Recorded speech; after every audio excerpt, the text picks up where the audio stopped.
Hey everyone, we meet again. Thanks so much for checking out my previous videos, I really appreciate it. In today's video, we're diving into a pretty intense manga. It's about a bullying victim who's out for revenge, and let me tell you, this one's a heavy hitter. The story is super dark and can be pretty disturbing, so if you have any triggers or trauma, you might want to sit this one out. The manga we're talking about is Jujutsu no Rokunin, and it's got a score of 7.02 on my anime list. It's a drama, psychological thriller with 176 chapters so far. Honestly, it's not for the faint of heart, so make sure you're ready before diving in. So, the story kicks off in this remote village in Japan, right? Our main guy, Uruma Shun, is having a pretty rough time. He's getting bullied by these 5 kids at school: Kyuga, Yushiro Yuga, Madoka Hiro, Senkuji, and their ringleader, Shigoku Kyo. The bullying started when he hit 5th grade, but Shun has no idea why they decided to target him. One day, they were really laying into him, and Shun was begging them to stop. But Kyo, the leader, wasn't having any of it. This kid Kyo, he had seen some crazy technique at a dojo, a move that could literally kill someone. And he was trying it out on Shun, like, seriously? Is this kid for real? Shun couldn't do anything, he was so scared he thought he was gonna die. Then one of them noticed that Shun had peed his pants out of fear. That's when Kyo finally let go of him. After that, the bullies left him alone, they labeling him as Test Subject A. Shun wandered off to a river to clean himself up. On his way, he spotted a cardboard box with a cat inside, and it actually made him smile a bit. Not long after, he finally made it home, soaking wet. His parents asked him what happened, and Shun just lied, saying he'd been playing in the river. Shun's got a little bro named Uruma Kakeru, and he's super protective of him. Shun's been dealing with some bullies, but he doesn't want Kakeru to know because it'd totally bum him out. Shun tells Kakeru he found a cat by the river. Kakeru's stoked to see the cat, but then he notices a scratch on Shun's neck and asks about it. Shun, not wanting to kill the vibe, makes up a story. Little did they know, Kyuga and Kuji were creeping on them from a distance.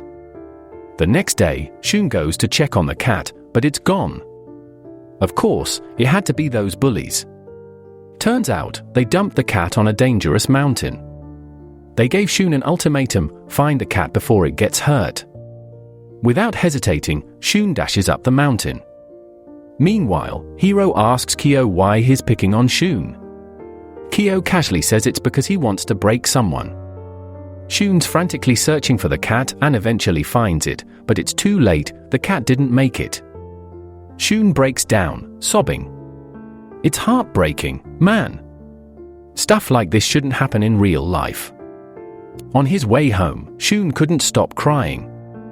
Only his family could calm him down a bit. Without even realizing it, he ended up lost on a mountain. Out of nowhere, an old man appeared in front of him. It was his grandpa. But he looked a little different. Not long after, his grandpa took him back home. A little background on Shun's grandpa: he's from his dad's side of the family and lives alone. But there's a catch: Shun's mom always told him and his little brother to stay away from their grandpa, and no one really knows why.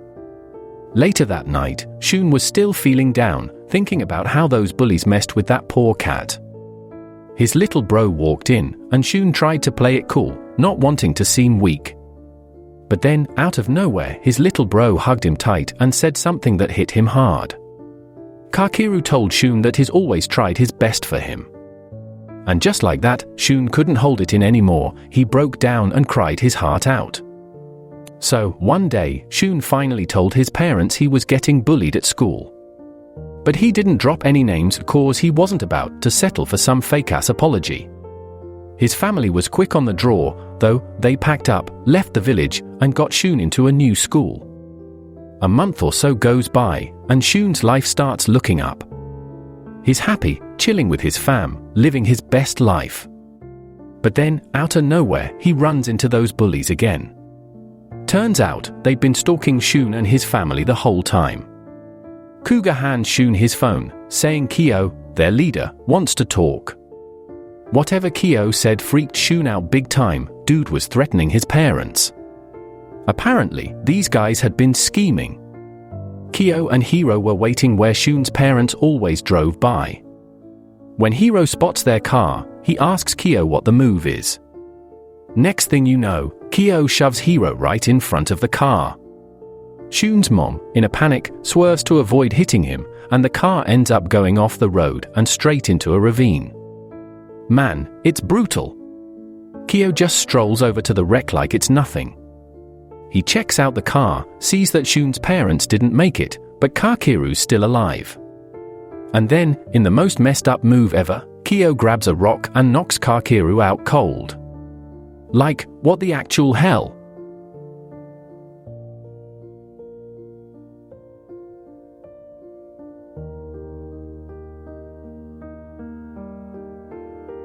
From that whole mess, only Kakeru made it out alive, but he was in really bad shape.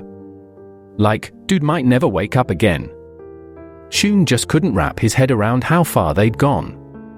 He was seriously losing it, thinking maybe he should just end it too. But then, his daydream got interrupted by his relatives.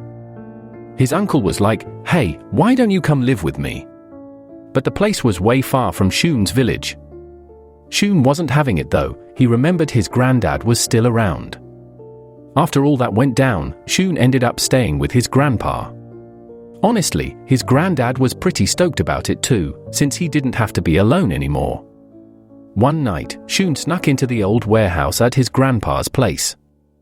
He found this weapon his granddad used to have. Then, out of nowhere, he spotted a photo of some squad called the Kitayama Corps. Shun was like, what the heck is grandpa hiding? Next thing he knew, his grandpa showed up out of nowhere, totally startling him. The old man tried to snatch the weapon from Shun, but Shun wasn't letting go. He was like, with this weapon, I'm gonna get revenge for what they did to my mom, dad, and Kakeru. Shun was dead set on getting revenge, and his grandpa saw that fire in his eyes. So, the old man took it upon himself to train Shun, both in body and mind. Turns out, Grandpa wasn't just any regular old guy, he was a former elite soldier from this badass unit called the Kitayama Corps. Dude had taken out so many people in ways you wouldn't believe. He wanted to see his grandson get payback on those who wrecked Shun's life. Fast forward for years, Kakeru's still out cold, but Shun? He's been training like a beast with his grandpa all this time, and the transformation is unreal. Now, it's time for Shun's revenge to really kick off. If you're curious about this manga, go ahead and give it a read. Things really start to get interesting once Shun changes. From his revenge plot to meeting new people, a lot goes down.